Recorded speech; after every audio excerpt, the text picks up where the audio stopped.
we had a good Q2 after a great start into the year. We see a very positive order momentum in energy, and you see it obviously with around 25 billion order intake, and that drives cash. And this obviously improves our cash flow performance. You said it, it's a plus 1 billion expectation for the year, which is obviously also strengthening the balance sheet. And this is all the things in the right direction. And at the same time, as you said, we are tackling the things in wind. We have been working over the last 2 years on a lot of things. Jochen launched a lot of the right activities in terms of this operational turnaround. We knew it's going to take years for us to really get it back on track.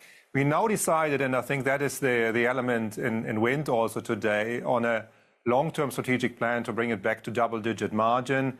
And obviously, at the same time, as you said, we have to think jointly with Jochen about how do we do a generational change, because we are embarking on a long-term program now looking forward. We will still need to work through the quality matters as we are doing it and the ramp-up of offshore. But at the same time, it's also, hey, going forward, we're going to be active in onshore and offshore.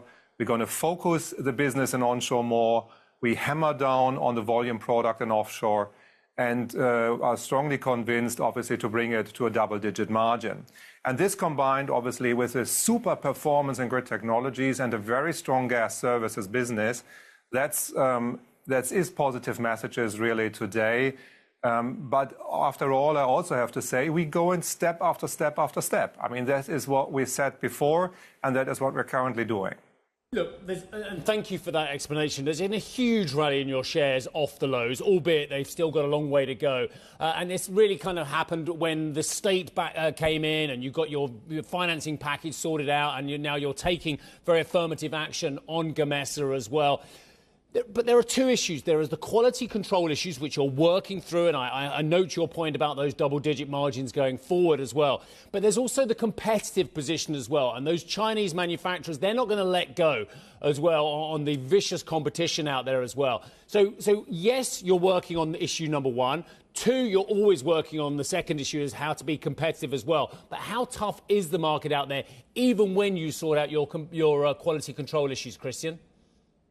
Look, I think at the end, it's not different than in a lot of other business. It's about focus. It's about focusing on the right markets and focusing on the right products. You have Chinese competitors also in other areas.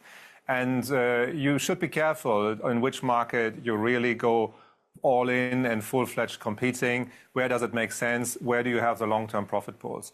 But definitely I'm convinced also in onshore as well as in offshore, there are globally markets, and you see it also in our direction, for example, in onshore, where we clearly focus on Europe, we clearly focus on the US. The rest is more opportunistically. We're not going to fight for markets where we don't see the long-term profit pools. It's about focus and selectivity. And we see it in other business areas as well. But I'm also not shy to say we can compete globally.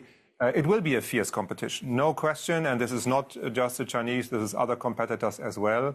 But this is why I'm saying it's so important to do what you're doing right. And for this, it needs focus, focus, focus. This is what we're trying to do. And then I'm confident that we can compete. But we will be very selective, as we have also proven in the other business areas. That this is the way really then gradually to drive up profitability.